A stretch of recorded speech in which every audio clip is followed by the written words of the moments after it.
Welcome to Booking It to Financial Freedom, show number 1. So Poor Dad has a stable job. He has a really good government job. He probably makes over 6 figures. I really believe that a large majority of everybody out there don't even realize that they're trapped in the rat race.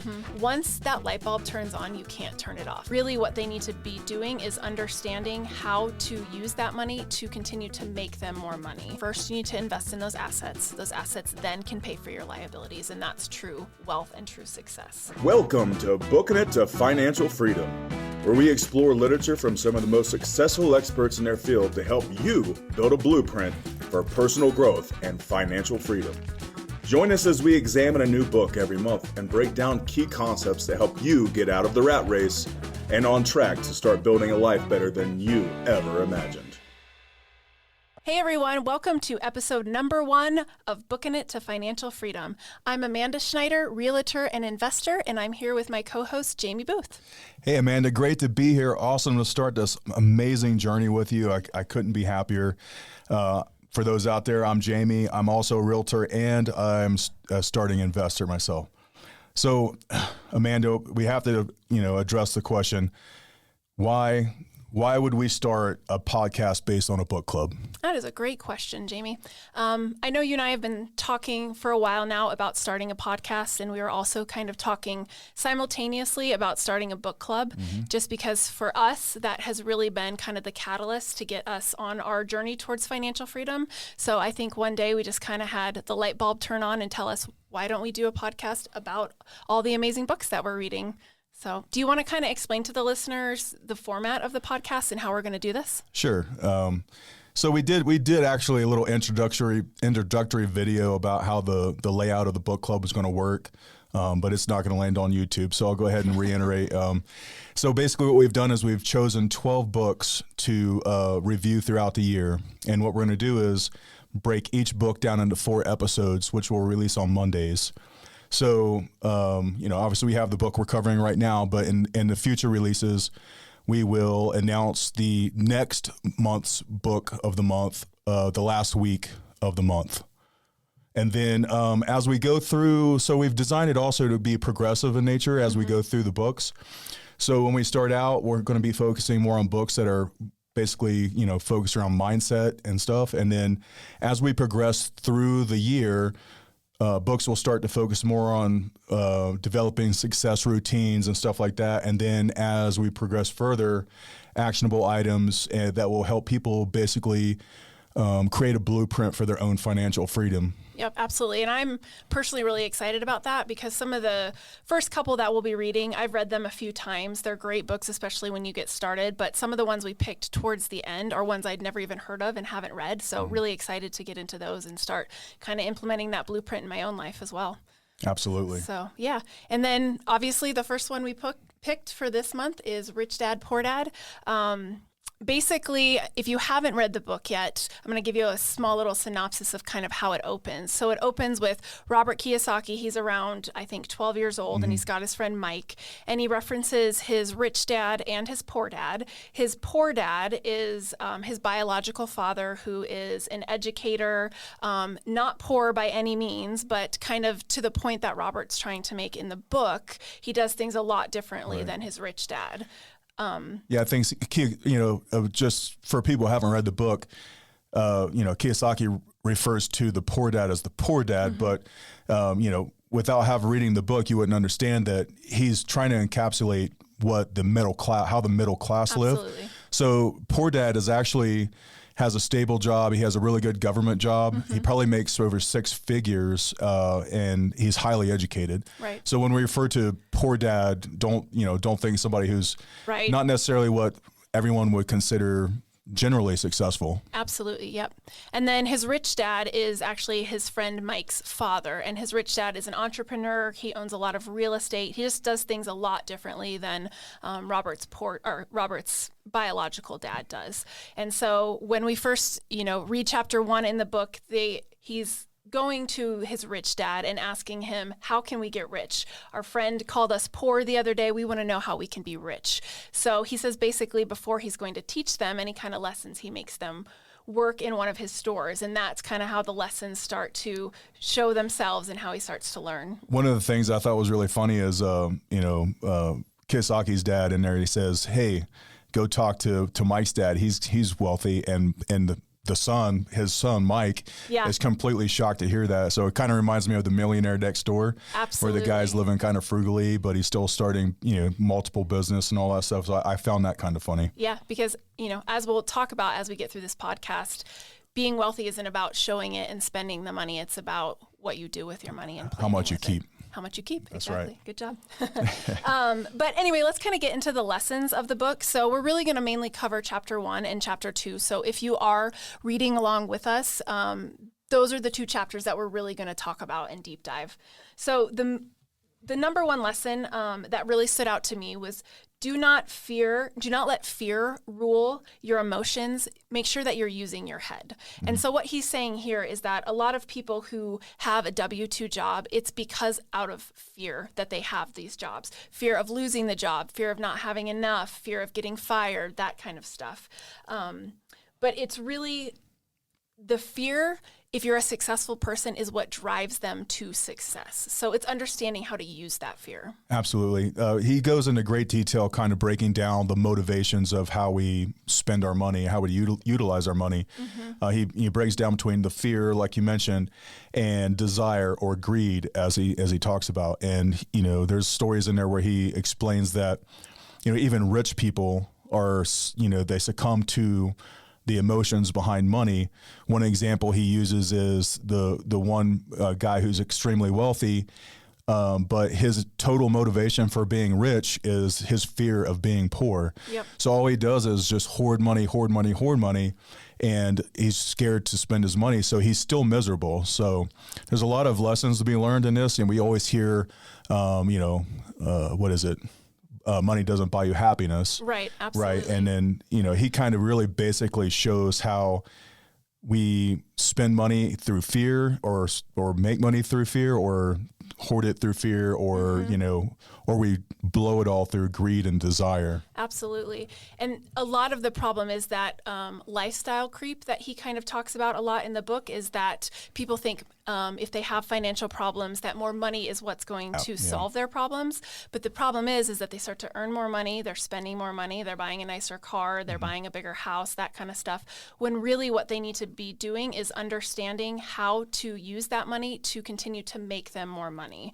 So a lot of people who do have W-2 jobs that, hear about people who are entrepreneurs investing in real estate, they let that fear mindset prevent them from understanding how that way can help to build their assets. That if I only have a W-2 job, then my path in life is probably working until I'm 65 when I can finally, collect my pension or collect Social Security.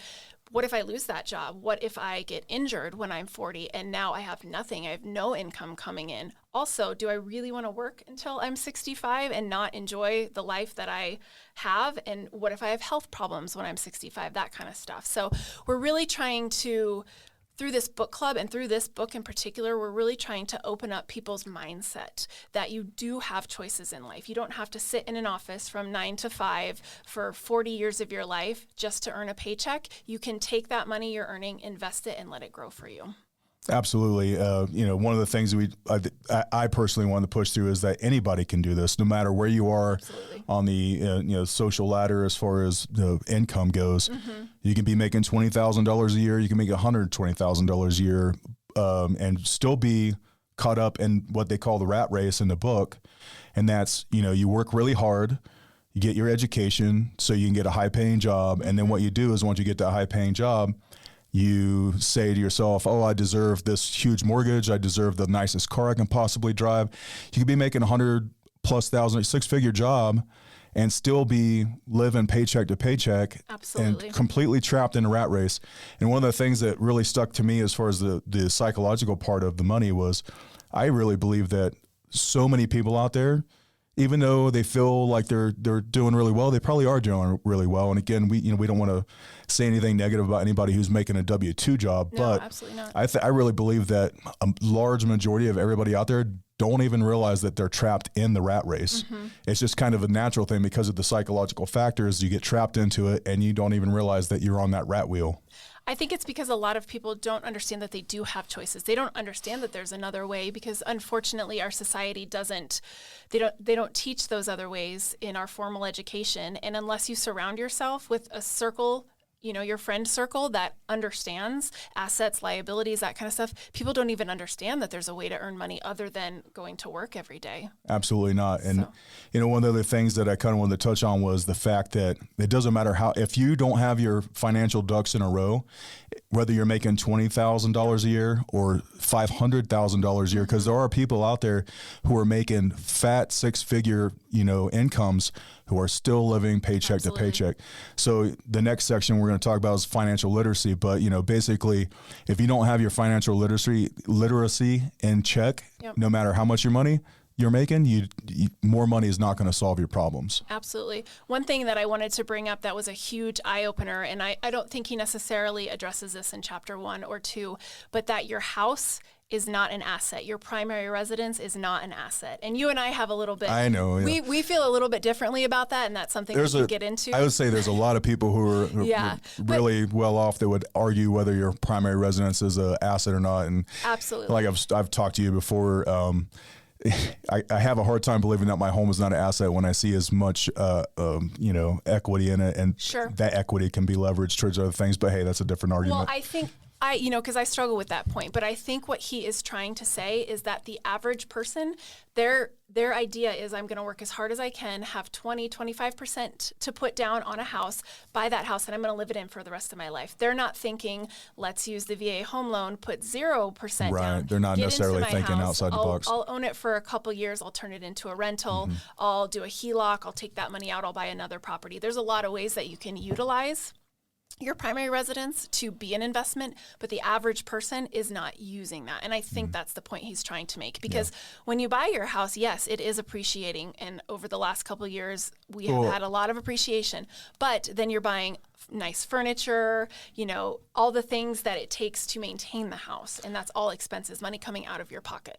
Yeah. And another thing, I think the point being made as far as like the house of like we're really here in Colorado Springs, we're enjoying a lot of appreciation. There's a lot of other markets that absolutely they're not appreciating really at all. Sure. And then one of the things I kind of wanted to say or point out, one of the quotes that he has in the book, and piggybacking on what we're saying now, is a job is a short-term solution to a long-term problem, which the long-term problem is always going to be money. Yep. So absolutely.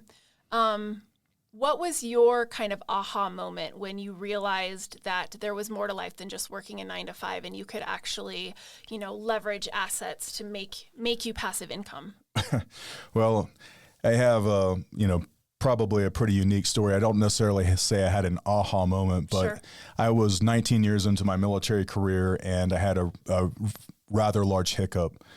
And at the point, I was pretty frantic, thinking that I was going to lose my retirement, that I wouldn't have options in the future.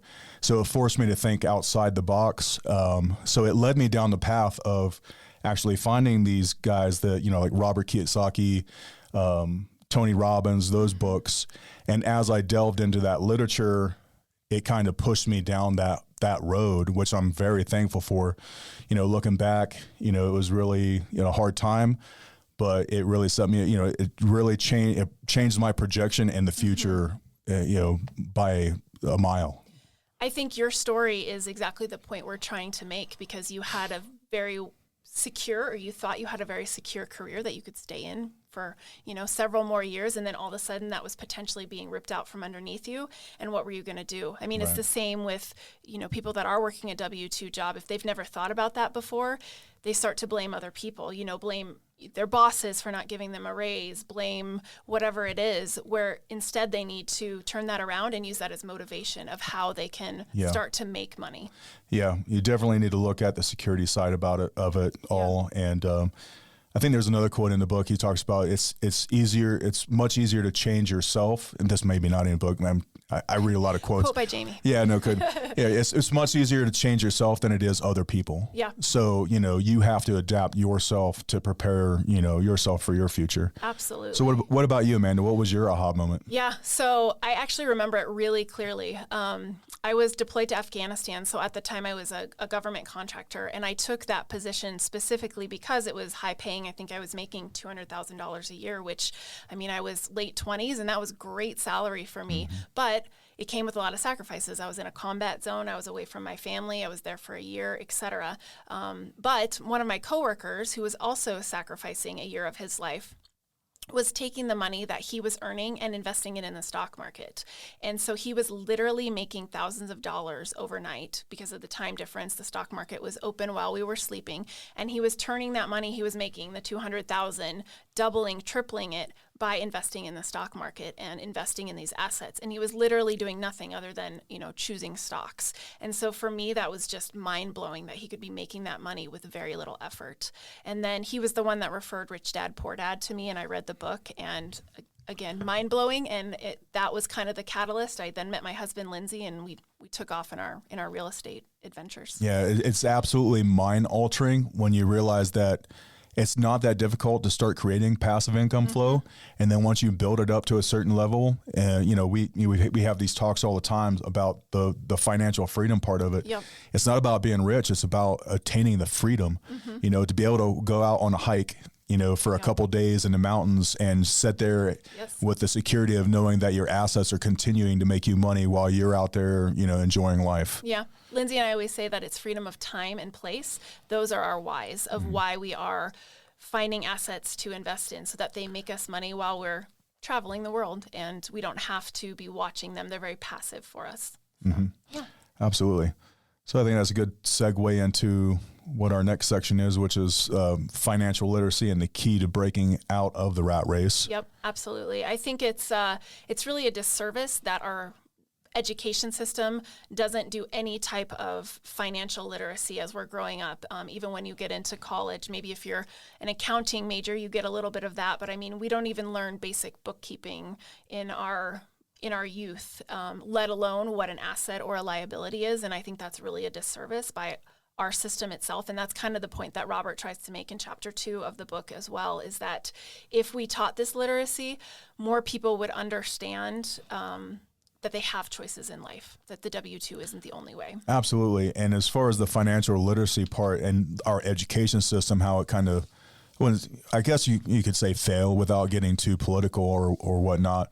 But for me, one of the important things for financial literacy on my side is not only keeping my ducks in a row and developing, my financial footprint and trying to create generational wealth for my children, but is also passing down that education to them as well. You just see so many times in society where you have a really wealthy family where maybe the wife and the husband are entrepreneurs and they build this empire, this business, but they don't pass that knowledge on to their children. Absolutely. And then within one generation or two generations, all of the wealth that they've created is gone.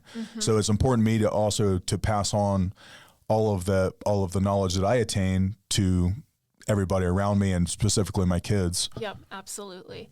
And, school obviously is important, but it's not the end. It should be the beginning, is what Robert really stresses, is that just because you graduate high school, college, whatever it is, that's not the end of your education. You're not now just going out and working a job for the rest of your life. You're always looking for opportunities. You're continually educating yourself, which is why we wanted to start this podcast, is to help others educate themselves through these books. So just stressing that if society doesn't provide it, it's really up to us to educate ourselves and our families, just like you were saying. Oh yeah, if it weren't through self-education, I would never be close to where I am right now. Absolutely. And it was through those events in our lives that kind of opened our eyes to it. And just continue to educate yourself nonstop. It's a never-ending process. I think Robert actually says maybe it was his rich dad or someone in the book said that his financial education, once it began, it never ends. Never and you have to stops. continue to constantly educate yourself, learn new things, broaden, your horizons as far as what you can do financially. Absolutely. And he says the number one rule of financial literacy is knowing the difference between assets and liabilities. And it's as simple as that. But unfortunately, even very highly educated people don't really understand what's an asset and what's a liability. So just for our listeners out there, if these are kind of new terms for you, an asset is basically something that makes you money with very little effort. A liability is something that costs you money. So liabilities, we're talking about your car, even your house, your primary residence. If you're, spending money on the furniture, you're spending money on your mortgage, et cetera, but you're not earning any money off of that item, it's actually costing you money, that's a liability. And really what you need to understand is the cash flow. So the money in and the money out.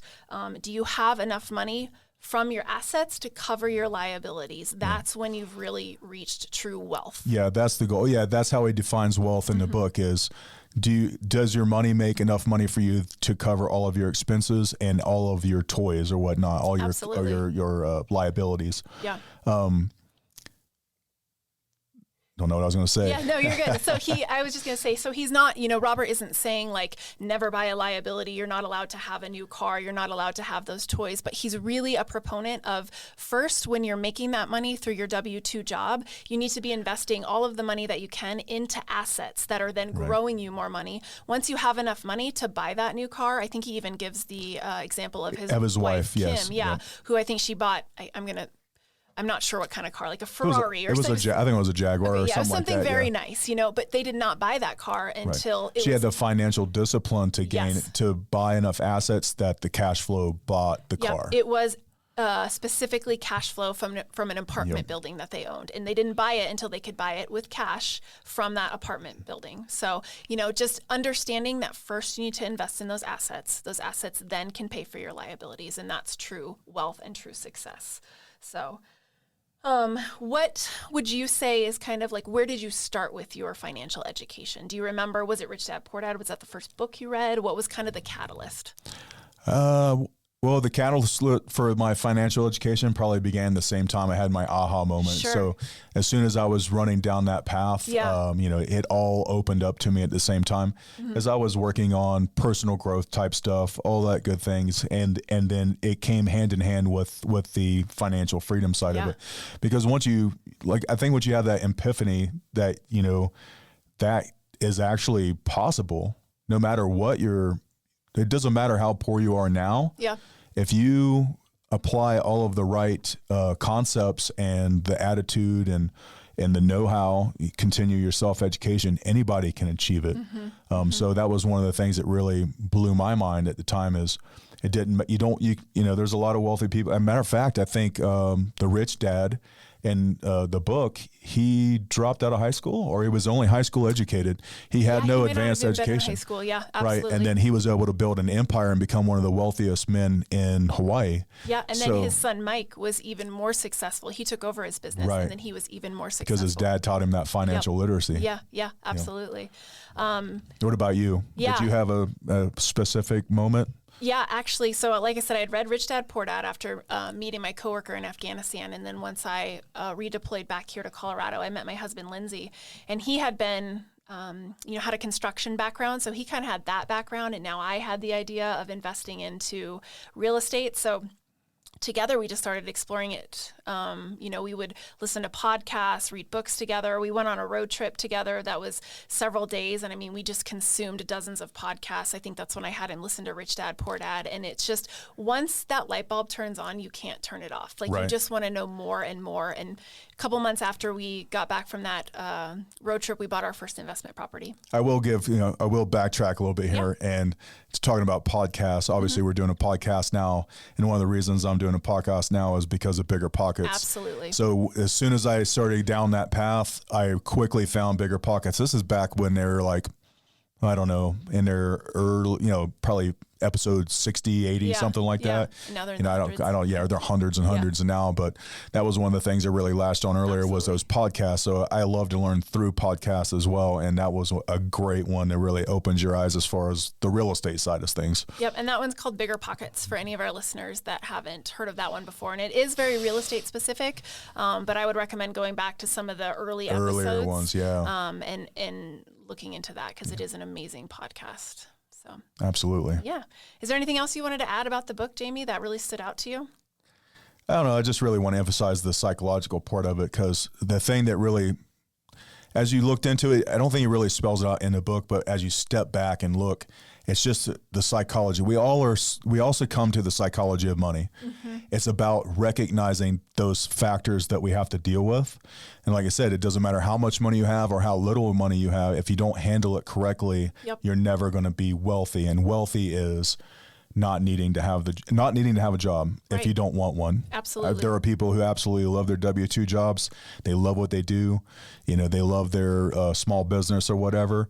But I do believe in the definition of being rich, which is not having to work if you don't want to. Absolutely. No, I agree with that. Well, I think that's a great point to end on. I feel like we've given our listeners kind of a lot to mull over. And even if, they've read Rich Dad, Poor Dad before, they're on their own financial journeys, I hope, we have given them some things to think about. I know you and I have both read Rich Dad, Poor Dad like 4 times now, but every time there's something new that I have an aha moment. So absolutely. Yeah, I'm really excited to start this journey with you to really introduce some of these books that maybe people have never heard of before. Absolutely. So. I'm pretty stoked to continue down this journey with you and continue to have fun, and hopefully we bring value to people out there. Absolutely. Cool. So I guess with that being said, if you liked what you heard today, please subscribe, like, and share. Follow us on social media if you can. Links will be in the description below. If anything we said today resonates with you or you have any questions, please leave comments below on YouTube. So we do plan on posting this on... It'll be YouTube. We'll have it on Spotify, Google. And as a dedicated podcast as well. And if you haven't already, go out and grab yourself a copy of the book and follow us over the next 3 episodes as we continue to dive into Rich Dad, Poor Dad. Join us next week as we discuss minding your own business and how the rich probably pay less taxes than you do. Yep. See you next week, guys. See you.